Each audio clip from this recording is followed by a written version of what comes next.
महबूब इलाही से किसी ने कहा एक शख्स मेरी बड़ी बुराई करता है, मैं क्या करूं उससे, उससे मेरी बड़ी जम के दुश्मनी चल रही है, मैं उसको कैसे नुकसान पहुंचाऊं, कोई दवा आपके पास में है? तो महबूब इलाही फरमाते एक दवा है। क्या बात। कहा क्या? कहा तुम उससे मोहब्बत करो। वाह सुभान अल्लाह। उसने कहा क्या हुजूर बात। अगर ये भी दवा काम ना करे तब? तो आपने फरमाया थोड़ी सी मिकदार और बढ़ा दो। क्या बात है, जिंदाबाद। दवा तो यही है। ना ना भाई, लड़ाई झगड़ा हम नहीं चाहते। आज हिंदुस्तान में तो बहुत सारे नॉन मुस्लिम लोग चाहते हैं कि हमसे लड़े। हम क्यों किसी से लड़ेंगे भाई? हम लड़ने के लिए थोड़ी पैदा हुए। क्या बात है। वो भी अपने भाइयों से लड़ेंगे हिंदुस्तान, भले ही वो नॉन मुस्लिम है, गैर मुस्लिम है। उनके अपने नारे होंगे कि मुसलमानों की दुकानों से सामान ना खरीदो। हमारा इस्लामी नारा है हर गरीब की दुकान से सामान खरीदो। वाह क्या बात है भाई, जिंदाबाद। इंशाअल्लाह बोले। वाह माशाल्लाह। हमारी तो जिंदगी सूफिया दुर्वेशों के दस्तरखान के करीब खूशाचीनी करने में गुजरी। हम नफरतों के परस्तार नहीं। अजमेर शरीफ में जब कोई हिंदू मजहब की लड़की जवान होती तो उसकी शादी की फिक्र उसके बाप से ज्यादा गरीब नवाज को रहा करती थी। सुभान अल्लाह। हम उस मिजाज के लोग हैं। और मेरे इमाम ने कहा हम इश्क के बंदे हैं, क्यों बात बढ़ाएं। सुने, इब्न तैमिया जिसकी फाउंडर है सल्फी और अहले हदीस अकीदे का, जो लोग बैठे सुने, गौर से सुन लें, कल इस पर तज्जिया कीजिएगा, अपना मुहासबा कीजिएगा, ठीक है। उसने एक जुमला कहा था सैयदना शेख हुजूर गौसे आजम महबूब सुबहानी के हवाले से। उसने कहा जमीन पर मैंने बड़े बड़े औलिया किराम को देखा, लेकिन रूए जमीन पर सबसे ज्यादा करामतें अगर किसी शख्सियत की जाहिर हैं वो शेख अब्दुल कादिर जिलानी की करामत। वाह क्या बात है, जिंदाबाद सुभान अल्लाह माशाल्लाह। ये जमात अहले हदीस की। अब आइए जमात देवबंद की तरफ। अगर कोई देवबंद अकीदे का हो वो भी सुन ले। माजी करीब में जिसको मुफस्सिर कुरान कहते हैं, जिसको अपने वक्त का अजीम डॉक्टर, स्कॉलर और मुफस्सिर कहते थे, मुहद्दिस कहते थे, उसका नाम था डॉक्टर असरार अहमद। नाम सुना होगा आपने, स्क्रीन पर देखा होगा, अभी बैठे बैठे यूट्यूब में देख ले आप, डॉक्टर असरार। उसने हुजूर गौसे आजम के बारे में क्या कहा बताऊं? जादू वो जो सर चढ़ के बोले, लेकिन यह जादू नहीं, हकीकत है। हकीकत जिंदाबाद। उसने क्या कहा था? माशाल्लाह। कुरान मुबारक हुजूर गौसे आजम से पहले नाजिल हुआ। बड़ी जिम्मेदारी से बोलता हूँ, उलमाए किराम बैठे हुए। कुरान शरीफ हुजूर गौसे आजम से पहले नाजिल हुआ, तकरीबन 600-650 साल पहले, 900 साल पहले गौस पाक, उससे पहले कुरान शरीफ नाजिल हुआ। डॉक्टर असरार क्या कहते हैं? जमात देवबंद के बहुत बड़े आलिम दीन थे, जिनको लोग मुफस्सिर कुरान कहते थे। तफसीर की मजालिस में बड़ी भीड़ हुआ करती थी, ठीक है उनके। वो कहते हैं कि कुरान शरीफ ये हुजूर गौसे आजम से 600-650 साल पहले नाजिल हुआ। बड़े बड़े नबियों के तस्करे से मामूर है कुरान शरीफ। बड़े बड़े अंबिया का इसमें जिक्र है, यूशा बिन नून का, ईसा अलैहिस्सलाम का, मूसा कलीमुल्लाह का, जनाब लूत अलैहिस्सलाम का, हूद अलैहिस्सलाम का, जनाब जुल्किफ्ल का, जनाब सुलेमान का, जनाब याकूब का, जनाब यूसुफ का, जनाब इब्राहिम का, बड़े बड़े नबियों का इसमें तस्करा है। वो एक जुमला कहता है डॉक्टर असरार, वो कहता है कि अगर यही कुरान शरीफ हुजूर शेख अब्दुल कादिर जिलानी के बाद नाजिल हुआ होता, अल्लाह के कलाम की बात करता हूं, अगर यही कुरान शरीफ हुजूर शेख अब्दुल कादिर जिलानी के बाद नाजिल हुआ होता, तो जैसे कुरान सुलेमान अलैहिस्सलाम की बहुत सारी हिकायतें मौजूद हैं, उनके वाकयात मौजूद हैं, उनके अकवाल मौजूद हैं, ऐसे ही इसी कुरान शरीफ में शेख अब्दुल कादिर जिलानी की बहुत सारी बातें मौजूद हैं। नारे तकबीर, नारे रिसालत, कुरान शरीफ फैज़ाने गौसे आज़म। अभी तो हमने सलाम नहीं किया। कुरान शरीफ में अल्लाह ने मुबारक आयतें अपने दोस्तों के हवाले से नाजिल फरमाई। आप जो कहते हो हम भी सोचते हैं उस पर, हम भी तन्हाइयाँ उस पर खर्च करते हैं। हमारे घर में भी बड़ी बड़ी लाइब्रेरी मौजूद है, हम भी इन बुजुर्गों की जूतियों को, इनके पैरों को धुल करके पीते हैं। हमारा भी वक्त गुजरता है। अल्लामा मुश्ताक अहमद निज़ामी के मदरसे के बच्चों की लेटरिन मैंने साफ की।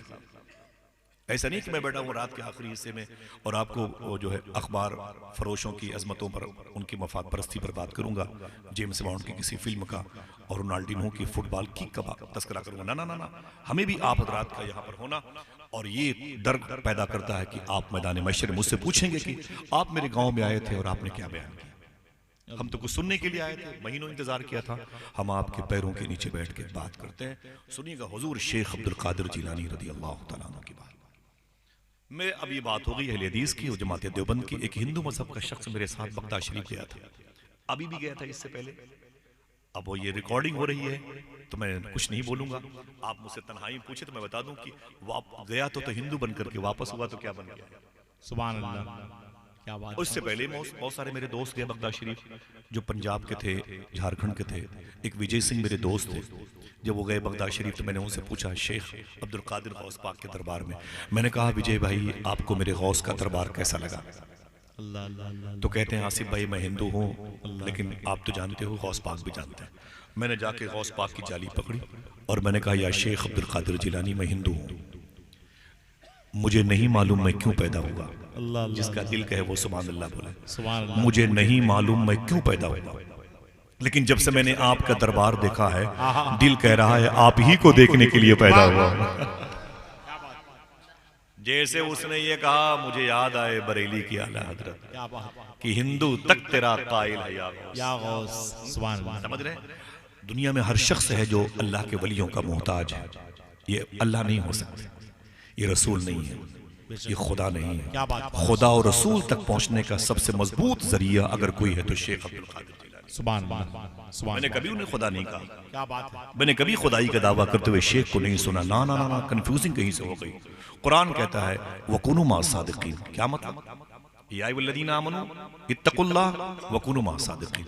सोचो जरा सा, अल्लाह आपसे कहता है, कुरान आपसे मुखातिब है, अल्लाह कहता है ऐ ईमान वालो आप मुझे बताओ कि अगर अल्लाह आपसे कह दे कि तुम मोमिन हो तो बात तो अब पक्की हो गई कि हम बख्श दिए जाएंगे।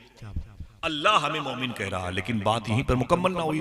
अल्लाह कहता है तुम मोमिन हो और मैं तुम्हें कह रहा हूं या अय्युहल्लज़ीना आमनू, तुम ईमान वाले हो, तुम ईमान की सरहदों में दाखिल हो तो एक काम और करना, क्या? इत्तकुल्लाह। अल्लाह कहता है मुझसे डरते भी रहना। सुनिए कुरान है, जिस कुरान को पढ़ करके नील आर्मी स्ट्रांग चांद पर गया था। क्या बात। समझ रहे आप? जिस कुरान की आयतों की चमक सुनीता विलियम्स ने राडार पर महसूस की थी। वाह। जिस कुरान के बारे में अभी अभी माजी करीब में जर्मन की एक ऐसी साहिरा जादूगरनी ने कहा था मैं सब पर, ईसाईइज्म पर, यहूदीइज्म पर, सनम इज्म पर, पत्थरों को खुदा कहने वाले, शजर परस्ती करने वाले, बहर परस्ती करने वाले, मैंने सबको डैमेज किया है जादू की बुनियाद पर, लेकिन मेरा जादू उस पर नहीं चलता है जो कुरान पढ़ा करता है। सुभान अल्लाह, सुभान अल्लाह। मैं उस कुरान की बात करता हूं। उस कुरान एक नुक्ता जबर जेर कोई हिला नहीं सकता कुरान का। समझ रहे हैं? यही नील आर्मी स्ट्रांग चांद पर गया था, वापस आया तो लंदन की यूरोप में कैलिफोर्निया नाम की यूनिवर्सिटी भी है और कैलिफोर्निया नाम का एक स्टेट भी है, वहां टहल रहा था तो अचानक मगरिब में अजान की आवाज आई उसके कानों में। तो उसने ड्राइवर से कहा रोक, गाड़ी रोक, ये आवाज कैसी आ रही है? तो ड्राइवर ने कहा बोस ये इस्लाम धर्म के फॉलोअर हैं जो अजान देकर के नमाजियों को जमा करते हैं। नील आर्मी स्ट्रांग 1959-60 में सबसे पहले चांद पर जाने वाला शख्स कहता है, आज से तकरीबन 65 साल पहले, अपने ड्राइवर से कहता है जिस रब ने मुझे पैदा किया है उसकी अजमत की कसम यही आवाज मैंने चांद पर सुनी है। ये कोई लड्डू है संडीला का इसे खत्म कर दिया जाए, ये जवनपुर की मूली है इसे खा के खत्म कर दिया जाए? ना ना ना ना ना, जो इस्लाम शेबे अबी तालिब में न मिटा वो कभी न मिटेगा। क्या बात। जो इस्लाम करबला में न मिटा वो कभी न मिटेगा। क्या बात है, जिंदाबाद। जो इस्लाम ताइफ में न मिटा वो कभी न मिटेगा। बेशक जिंदाबाद। हाथ उठा के बोलो इंशाअल्लाह, दिल से बोलो, दिल से बोलो। यही मुरादाबाद की जमीन है और 70 साल पहले अंग्रेजों ने पकड़ लिया अल्लामा काफी मुरादाबादी को और जुर्म के पादाश में उन्हें फांसी के फंदे पे लाना चाहा। अल्लामा काफी को जब गिरफ्तार करके फांसी के फंदे पे ला रहे थे ना, तो जज ने कहा ओ काफी मुरादाबादी भागता था, गिरफ्तार हो गया, देख ये फांसी का फंदा तेरा इंतजार कर रहा है। उस वक्त के गौस पाक के आशिक और आशिक रसूल अल्लामा काफी ने क्या कहा था, ए जालिम कुत्ते सुन, तुम मुझसे कहता है ये फांसी का फंदा मेरा इंतजार कर रहा है, अरे उस पर्दे के पीछे देख मदीने वाले आका मेरा इंतजार कर रहे हैं। उसने कहा तेरी कोई आखिरी ख्वाहिश हो तो बता। तो अल्लामा काफी ने कहा था कि मेरी आखिरी ख्वाहिश यह है कि मैं इस फांसी के फंदे पर हुजूर की नात पढ़ना चाहता हूं। क्या बोलो भाई? हुजूर की ऊंची बोले, हुजूर की नात पढ़ना चाहता हूं। तो जज ने कहा पढ़ ले ये तेरी आखिरी नात होगी। तो अल्लामा काफी ने कहा था ओ कुत्ते सुन, तू कहता है ये तेरी आखिरी नात होगी, जो नात आज पढ़ के फांसी के फंदे पे जाऊंगा सुबह कयामत तक हर मजलिसों में वो नात पढ़ी जाती रहेगी। ये वही नात है जिसके बोल हैं आपको याद हो, कोई गुल बाकी रहेगा ना चमन रह जाएगा, जरा हाथ उठा के बोलो बस रसूलुल्लाह का दीन हसन रह जाएगा, क्या बात है, जिंदाबाद जिंदाबाद। बाकी रहेगा इस्लाम। लेकिन अगर इस्लाम से छेड़खानी की तो हम बाकी न रहेंगे, क्या बात है। हम बाकी न रहेंगे। बेशक, जिंदाबाद। कुरान कहता है कि तुम ईमान वाले हो, हम ईमान वाले हैं। अब तो मेरा कादर टाइट हो गया। कुरान कहता है इत्तकुल्लाह, मुझसे डरते हो, मैं कहता हूं मेरे मौला डरता हूं। अब तो मेरे पास सर्टिफिकेट मिल गई जन्नत में जाने की, फिर भी ना ना ना ना, ना बात नहीं बनी। अल्लाह कहता है एक शर्त और भी है, वकूनु मा सादिकीन। अल्लाह कहता है ये डर और ये ईमान उसी वक्त तक सलामत रहेगा जब तुम किसी सच्चे के साथ। वाह, जिंदाबाद। समझ गए? बेशक। इस दौर में सच्चा कौन है? किसकी बात करोगे? व्लादिमीर पुतिन की, बाइडेन की बात करोगे, ट्रंप की बात करोगे, हिंदुस्तान के इनकी बात करोगे? ऊंची ऊंची कुर्सी पर है बौने बौने लोग, बेच न डाले हिंदुस्तान को औने पौने लोग। समझे? इनकी बात करेंगे आप मेरी बात जो सुने, इनकी बात करेंगे हम। यही वो सच्चे हैं, इन्हीं के साथ रहा जाए कि अरब में आ जाए तो इनके लिए लड़कियां पेश कर दी जाए, हरम की चाबियां दे दी जाए। माज़ल्लाह, यही वकूनु मा सादिकीन में आते हैं। बोलो भाई कौन आता है? वो अल्लाह कहता है तुम सच्चों के साथ हो जाओ। तो सच्चे कौन है इस दौर में? सोचो, कुरान कहता है। और जब जब कुरान पढ़ोगे तुमसे कुरान तब तब कहेगा सच्चों के साथ हो जाओ। अगर खुदा की कसम कोई इस दौर में पूछे बोल सच्चों का सरदार कौन है, कहना वही शेख अब्दुल कादिर जिलानी है। 100 साल के बाद भी कोई पूछे सच्चों का सरदार कौन है, फिर भी फख्र से कहना वही शेख अब्दुल कादिर जिलानी है। 900 साल से लेके अब तक, अब से लेके हजरत इमाम मेहंदी तक जो सच्चों का सरदार होगा उसी को दुनिया शेख अब्दुल कादिर जिलानी कहेगी। वाह, सुभान अल्लाह, जिंदाबाद। हाथों को उठा के बोलो लब्बैक या गौसे आजम। हमने बड़ी हाजिरी दी, हम तो भूल गए कि हमने गौस पाक का दरबार कितनी मर्तबे देखे, बगदाद कितनी मर्तबे गया, इराक कितनी मर्तबे, ईरान कितनी मर्तबे गया, मैं भूल गया। हकीकत में मुझे याद नहीं, ये खून मखदूम कायनात है। लेकिन जब भी गया वहाँ से सोचता था कि मैं क्या लेके आऊँ। हिंदुस्तान मोहब्बत के लायक मेरा दिल नहीं है, कुब्बे शरीफ की ज़ियारत के लायक मेरी आंखें नहीं हैं। दुआ करो अल्लाह इन आंखों को पाक कर दे, आमीन कह दो, अल्लाह इन आंखों को पाक कर दे।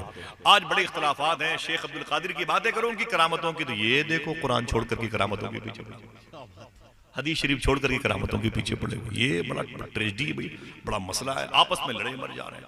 ना ना ना भाई, ना ना ना, तुमने जो हुजूर के बारे में कहा, मैंने सवाल किया है, मेरा सवाल है वो जुमले तो कभी सिद्दीक अकबर ने नहीं कहे। जो आपने कहा कि हुजूर के अंदर ये फॉल्ट था माज़अल्लाह, वो जुमले कभी उमर फारूक आजम ने तो नहीं कहे। आपने तो गुंबद खदरा को सबसे बड़ा बुत कह दिया। ये बनाया किसने था? इब्ने सनान। इसे बनवाया किसने था? सनान नाम के बादशाह, अजीम शान मेमार ने बनाया था। और कितने साल पहले, तकरीबन 600-700 साल पहले का ये कुब्बा शरीफ है, जिसको कह दिया गया ये सबसे बड़ा बुत है। आपने बुलडोजर चला दिए बक्की शरीफ पर, हमको खामोश रहना पड़ा। आपने कहा ये कब्र पर ये अलामतें मना हैं। हमारा सवाल है, कभी सिद्दीक अकबर ने, उमर फारूक आजम ने किसी कब्र पे क्या पत्थरबाजी की है? हमारा सवाल है। आइए हुजूर गौसे आजम की तरफ, हुजूर शेख समझ में आ जाए तो फिर ये समझ में आ जाएंगे इंशाअल्लाह। कह दो मैं थोड़ी सी बात करूंगा और उसमें एक तालीम होगी, और ये तालीम आपके लिए सूदमंद साबित होगी। अल्हम्दुलिल्लाह रब्बिल आलमीन। खिलाफत दौर था फातमिया का, जिसको इमाम जलालुद्दीन सूती ने खिलाफत खबीसा कहा था। ऐसा मुसलमानों का 3rd क्लास का दौर था कि परहेजगार लोग घरों से निकलते नहीं थे। लड़कियां आधे से कम लिबास में मुसलमानों की रोड पर टहलती थी। जो परहेजगार लोग थे वो निकाब पहन के सड़कों पे आने लगे जब गौस पाक पैदा हुआ। और हुजूर शेख अब्दुल कादिर जिलानी के दौर में एक फितना था, सिद्दीक उमर को गालियां देना, शेखैन की तौहीन करना। इसी हिंदुस्तान में सरकार बू अली शाह कलंदर पानीपति के रोजे के करीब लेटने वाला अल्ताफ हुसैन हाली, वो शायर जिसने कहा था वो नबियों में रहमत लक़ब पाने वाला, मुरादें गरीबों की बर लाने वाला, उसने कहा था अगर हिंदुस्तान में हुजूर शेख अब्दुल कादिर जिलानी के मानने वाले कादरी हिंदुस्तान में नहीं आते, कादरी बुजुर्गों के कदम ना आते और कादरी फकीरों की जमात न होती, तो कब की ये राफजियत सुन्नियत को खत्म कर देती। कहां खोले हैं गेसू यार ने खुशबू कहां तक। हाँ, ये हुजूर गौसे आजम सैयदना शेख, आपके वालिद का नाम, तवज्जो सुनेंगे इंशाल्लाह। कोई नारा नहीं, कोई हंगामा नहीं, बैठ जाए कमेटी के भाईजान सब लोग बैठ जाए, थोड़ी सी बातें सुन लें। हम भी बड़ी मुश्किलों में आए भाई, समझ रहे हैं, सर के बल आते रहेंगे। दावा शरीफ करीब में है तो जारूब कशी का शरफ मिलेगा। सुन ले थोड़ी सी बातें, ना कोई नारा ना कोई हंगामा। फिर किसी मौके पर मिलेंगे। हुजूर गौसे आजम सैयदना शेख के अब्बू का नाम था शेख मूसा जंगी दोस्त। जल्दी बोले क्या नाम था? आवाज सबकी नहीं आई। शेख मूसा जंगी दोस्त गौस पाक के अब्बू का नाम था। उनके अब्बू का नाम था शेख अब्दुल्ला जिलानी और वो बेटे थे शेख यहिया जाहिद के। आगे जाऊंगा पूरा शजरा गिनाऊंगा, अभी टाइम नहीं है। गौस पाक के अब्बू का नाम था शेख मूसा जंगी दोस्त। फिर से बोले। ये रहने वाले थे कहां थे? जीलान के। जीलान कहां है? बोले। जीलान ईरान में। जीलान ईरान। ये इनकी शादी नहीं हुई थी और जवानी के दिनों में बड़ी मशहूर बात है, आप भूले या न भूले, याद हो या न याद हो, मुझे रिवर्स करना है थोड़ी सी बात एक करने के लिए। हुजूर गौसे आजम के अबू शेख मूसा जंगी दोस्त, आप अपने घर के करीब से, एक नहर है उसके करीब से गुजर रहे थे और एक बहता हुआ सेब जा रहा था। फिर रिवर्स करता हूं, बहता हुआ सेब, बहता हुआ सेब जा रहा था। गौस पाक के अब्बू ने देखा, उसे उठा के खा लिया। जब खा लिया तो डर पैदा हुआ अल्लाह का। सेब पता नहीं किसकी बाग का था। आज लोग पॉकेट मार देते हैं। अरे लोगों की बातें छोड़ो भाई, मस्जिद के इस्तिंजा खाने के लोटे जंजीरों में बंधे हुए, उनको भी खतरा है कहीं मुझे न कोई चुरा ले जाए। आप सीने पर हाथ रख के मुझे बताओ, कभी किसी मस्जिद से कुरान शरीफ गायब हुआ? किसी के घर से हदीस शरीफ कोई किताब गायब हुआ? किसी के घर से मुसल्ला कभी गायब हुआ? उस वक्त गायब होता था जब लोगों का दिल मुसलमान था। अब मस्जिद से माइक हॉर्न गायब हो जाता है, अफसोस की बात है। अल्लाह अकबर। हुजूर गौसे आजम के अब्बू ने बहता हुआ सेब खाया था और जब वो सेब खा लिया तो दिल में डर पैदा हुआ कि सेब किसका था। मैंने पूछा नहीं, सेब किसका था मैंने पता नहीं किया। आपके अंदर अल्लाह की खशियत, अल्लाह का डर, अल्लाह का खौफ पैदा हुआ। आप रोने लगे। दिल में ख्याल आया कि मेरे मौला, कहीं ऐसा ना हो कि मैदान महशर में मैं रुसवा हो जाऊं। डर पैदा हुआ मैदान महशर में कहीं मेरी रुसवाई ना हो। मैंने बिला जरूरत बगैर पूछे सेब कैसे खा लिया। हुजूर गौस पाक के अब्बू रोए। उसी नहर के सिरे को पकड़े पकड़े गए आगे तक, जहां एक सेब की बाग का एक पेड़ अपनी शाख को नहर की तरफ झुकाए हुए झूल रहा था। आप समझ गए, बस इसी बाग के इसी पेड़ का ये सेब है जो नहर में टूट के गिरा था, जिसे मैंने खाया था। अंदर एंट्री की और बाग के मालिक को आवाज दी। उसके मालिक का नाम था शेख अब्दुल्ला सोमई। ये सरकारे इमाम हुसैन के बेटे थे। लफ्ज बेटे समझ में ना आए, हुसैन पाक तो समझ में आएंगे। इमाम हुसैन के नबीरगान में शामिल थे। उन्होंने फरमाया कि ये बाग किसकी है? शेख मूसा ने। तो शेख सुमई फरमाती है मेरी बाग है। कहा क्या करने आए? आप कौन है? तो रोने लगे, बोले हुजूर मुझसे खता हो गई। फिर से बताओ खता क्या थी? आवाज नहीं आ रही है, पूछी बोले। और सेब कहां था? हाँ, बहता हुआ जा। ये बात रखें ज़हन पे, बहता हुआ जा रहा था। बोले हुजूर मुझसे गलती हो गई। कहा क्या हुआ? कहा एक सेब आपकी बात का बहता हुआ जा रहा था, मैंने उसे खा लिया। डर का एहसास हुआ, बगैर पूछे खा लिया, बगैर पूछे खा लिया। आप माफ कर दे मेरी इस खता को। तो शेख सोमई ने क्या कहा? नहीं माफ करूंगा। क्या कहा? बोले फिर कैसे माफ करेंगे? पेनल्टी देनी पड़ेगी। कहा पेनल्टी कितनी होगी? बोले 12 साल तक आपको मेरे इस सेब की बाग के पेड़ों को सींचना होगा। कितने साल तक? एकदम जल्दी जवाब दीजिएगा। जुर्म बड़ा है कि सजा बड़ी है? बड़ी जमीन है ये गाजीपुर। मैं इसकी तारीख से वाकिफ हूं। गाजीपुर का अदबी मंजरनामा जैसी अजीम किताब मेरे पास मौजूद है। समझ रहे हैं आप? पढ़े लिखे लोग मेरे सामने बैठे हैं। जुर्म बड़ी है, जुर्म बड़ा है कि सजा बड़ी है? बोलो भाई, फिर से बोलो, जुर्म क्या था? आवाज सबकी नहीं आ रही। जुर्म क्या था? बहता हुआ सेब, और उसके बदले पेनल्टी कितनी? क्या करना? पेड़ों को सींचना।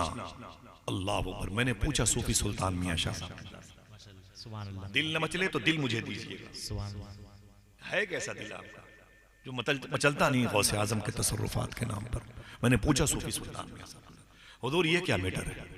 वो एक बहता हुआ सेब खा लिया था। बहता हुआ का लफ्ज प्रेशर बनाता। मैंने कहा सेब तोड़ा नहीं था। क्या बात? ठेले में लेके उठा के जेब में डालने लगा। जैसे हम लोग नमक पारा कितने का है, ओ जी ये 100 ग्राम है 15 रुपए का, तब तक 2-3 पीस खा लिया। फिर आगे चल गए, भाई ठीक नहीं है ठंडा है, दूसरी दुकान से थोड़ा सा खा लिया, और तीसरी दुकान में चाय पी लिया, चाय के पैसे दे दिए, नमक पारे का नमक पारा मिल गया, टेस्ट का टेस्ट पूरा हो गया। रब्बे काबा की कसम ये हराम है, वादा करो इंशाल्लाह, वादा करो इंशाल्लाह ऐसा तो नहीं करेंगे ना ना, कोई कुछ भी नहीं होगा, कोई फायदा तकरीर सुनने से, ना आपको सुनने से होगा, ना मेरी तकरीर करने से मुझे कुछ फायदा होगा, अगर ये आदतें हमारी न छूटी तो। हुजूर गौस, मैंने पूछा कि हुजूर गौस पाक ने बहता हुआ सेब खाया था, तोड़ा नहीं था, ठेले बिक नहीं रहा था, कहीं रखा हुआ नहीं था, चुरा के भागे नहीं थे, बहता हुआ सेब जा रहा था। अगर वही सेब हुजूर गौस आजम न खाते तो ये सड़ जाता, और गौस आजम के अब्बू ने उस सेब को सड़ने से बचा लिया। इस पर कैसी पेनल्टी, क्या बात, इस पर कैसी पेनल्टी, वो तो बहता हुआ सेब जा रहा था और खा लिया सैयदना शेख के अब्बू जान ने, फिर कैसी 12 साल की पेनल्टी। अगर दिल कहे तो बोलो। सूफी साहब कहते हैं कि गौस पाक के अब्बू जानते थे अगर मैंने खाने पीने में इस कदर एहतियात न किया तो मेरे घर में औलिया का सरदार शेख अब्दुल कादिर जिलानी कैसे पैदा होगा। अल्लाह अल्लाह, समझ गए? अगर मैंने खाने पीने में इस कदर एहतियात ना किया तो मेरे घर में औलिया का सरदार शेख अब्दुल कादिर। तुम कहते हो वलियों क्या क्या मिलता है, ना ना भाई, एक करीब में एक शहर है मुजफ्फरपुर, वहीं पर सुरकाही शरीफ एक बुजुर्ग है, लोग देखते थे तो कलमा पढ़ लेते थे। ये 90 लाख लोगों को कुछ कलमा पढ़ाया गरीब नवाज ने। ये कौन लोग थे भाई, ये किस यूनिवर्सिटी के प्रोडक्ट थे, बताते क्यों नहीं कि ये दुर्वेशों और फकीरों की कबीले से ताल्लुक था।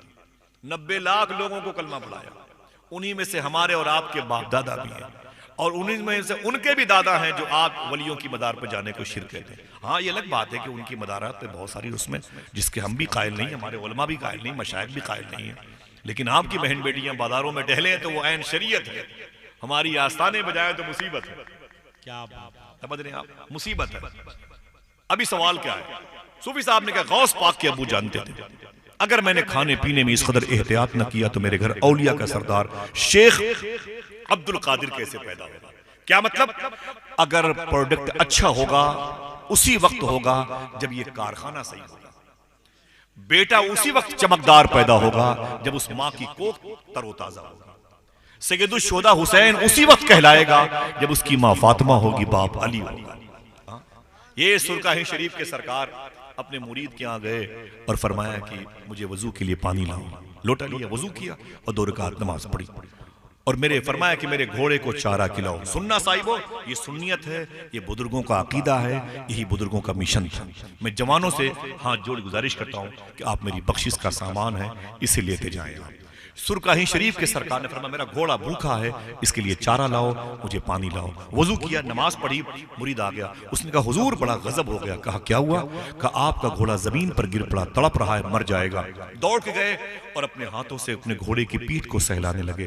बोले अय मेरे मौला, ये मेरा घोड़ा बड़ा मुबारक, मेरा साथी है, मेरे सफर का साथी है, मेरा दोस्त है, मेरे साथ में रहता है, ये बीमार कैसे हो गया? देखते देखते आपने उसके मुंह को देखा तो गंदा पानी उसके मुंह से निकल रहा था और चारा उसके मुंह के करीब पड़ा हुआ था, घोड़ा तड़प रहा था।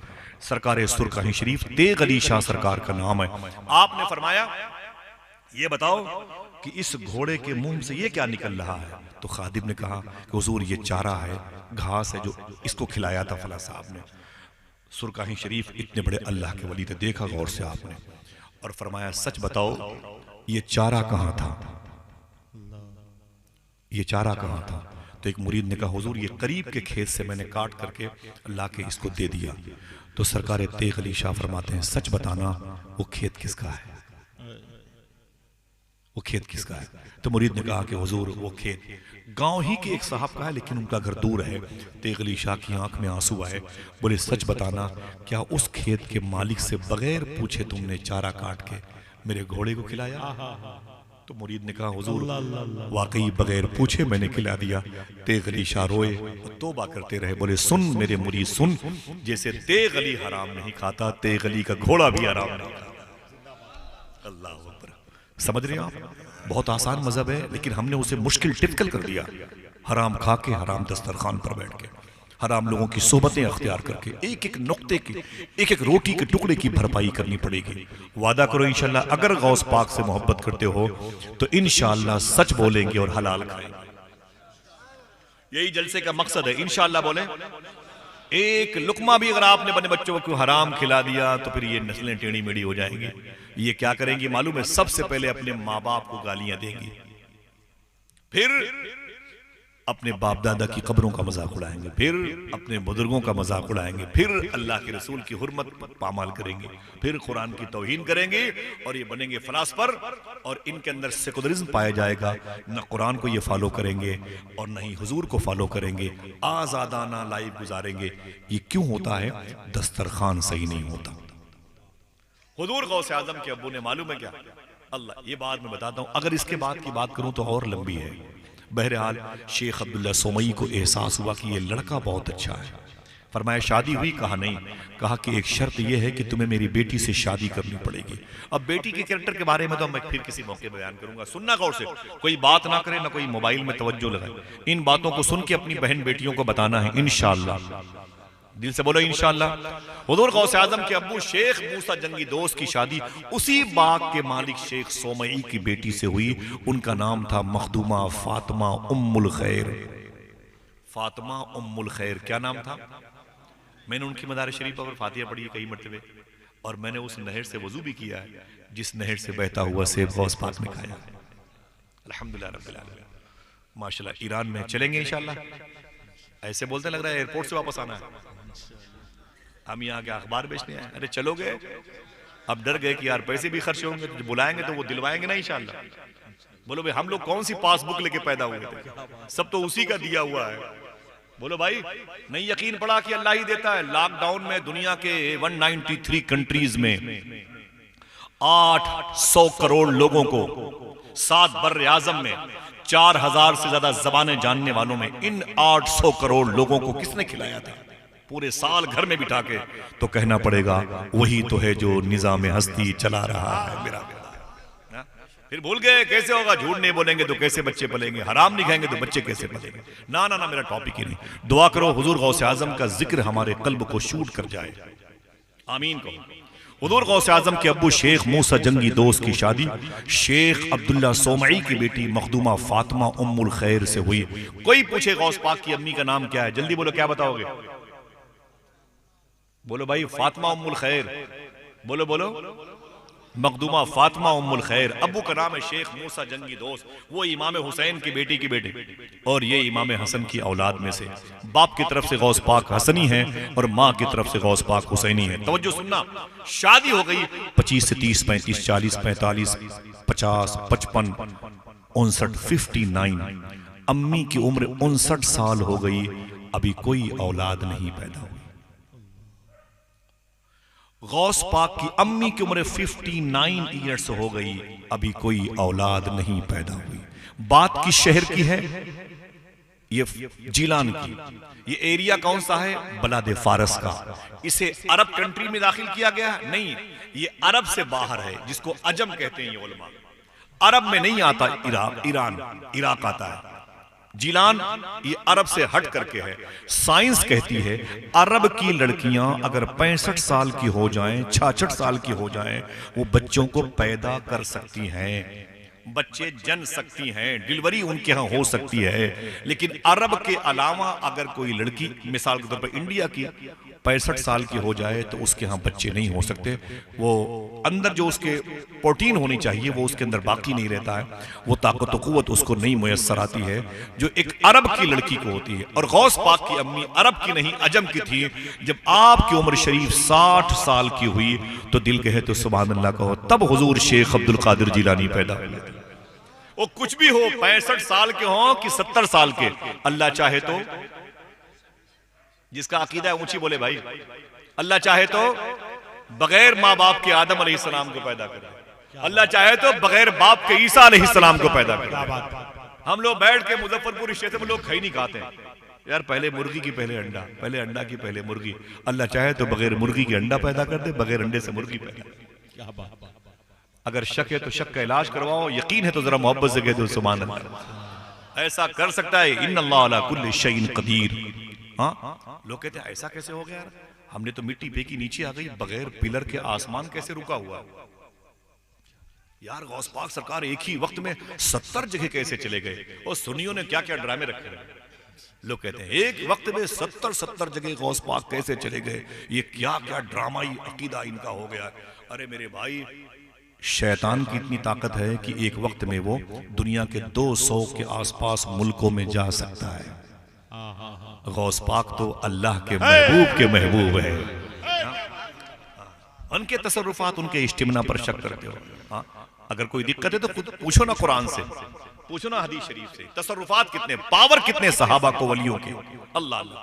हुजूर गौस पाक की अम्मी की उम्र जब हुई ना 60 साल की, तब हुजूर शेख अब्दुल कादिर, अगर फख्र से कहो तो बोलो, जिस वक्त हुजूर गौस आजम सरकार पैदा हुए जीलान की जमीन पे, उस रात बलादे जीलान के अतराफो जवानी में जितनी औरतों की कोख से बच्चे हुए, सबको अल्लाह ने बेटा बना के पैदा किया। और यही नहीं, सबको अल्लाह ने अपना वली बना के पैदा किया।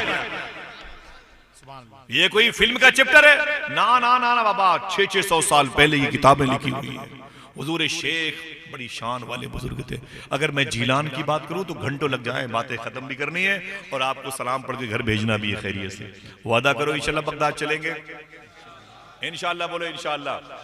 हाँ, बगदाद शरीफ देखोगे तो कहोगे काश बगदाद में घर अपना बनाते जाते, देखते आपके दरबार को आते जाते। लोग कहते हैं बगदाद उजड़ गया, उजड़ गया। आपके यहाँ जो गाड़ियां नहीं, संसद और विधायक नहीं चलते, उन गाड़ियों पे वहां सवारी ढोई जाती है। उजड़ लेंगे, उजड़े हुए शहरों को बसाने वाला बंदा। जिस शहर में शेख जुनैद बगदादी जैसे बुजुर्ग हो, बोलो बोलो सुभान अल्लाह। जिस शहर में बहलोल दाना जैसे लोग हों, जिस शहर में शेख श्री सख्ती जैसे लोग हों, जिस शहर में सरकार जुन्नून मिस्री जैसे लोग हों, जिस शहर में इब्राहिम खव्वास जैसे लोग हों, जिस शहर में इमाम गजाली जैसे लोग हों, जिस शहर में दाऊद ताई जैसे लोग हों, जिस शहर में मौला अली के खलीफा ख्वाजा हसन बसरी के लाडले हबीब अजमी जैसे लोग हों, जहां मोहब्बतों का इमाम मंसूर हल्लाज हो, जहां पर सरकार शेख कबीर अहमद रिफाई के अबू शेख सुल्तान हो, और जहां पर सरकार इमाम आजम अबू हनीफा हो, 100 मरतबे से ज्यादा अल्लाह को ख्वाब में देखने वाले, जहां पर इमाम मूसा काजिम हो, जहां 7वें और 9वें इमाम जवाद तकी हो, जहां पर अबू बकर शिबली हो, जहां अबुल हसन नूरी हो, जरा प्यार से कह दो सुभान अल्लाह, जहां अबू खुमरा हिंदी हो, जहां शेख इब्न जोजी हो, जहां पर जिस जमीन पर शेख नजीब काहिर सोहरवर्दी हो, जिस जमीन पर शेख शहाबुद्दीन उमर शाह सोहरवर्दी हो, जिस जमीन पर अब्दुल जब्बार हो, जिस जमीन पर अबू साले हो, जिस जमीन पर शेख अब्दुल कादिर जिलानी मौजूद हो, वो फिर वो जमीन नहीं आसमान हुआ करती। उजड़ गया बगदाद, उजड़ गया। जाके देखो बगदाद से गौस आजम का लंगर का खाना खाते खाते लोगों ने इस्लाम कबूल कर लिया। सुभान अल्लाह, ये शान है शेख की। अल्हम्दुलिल्लाह रब्बिल आलमीन।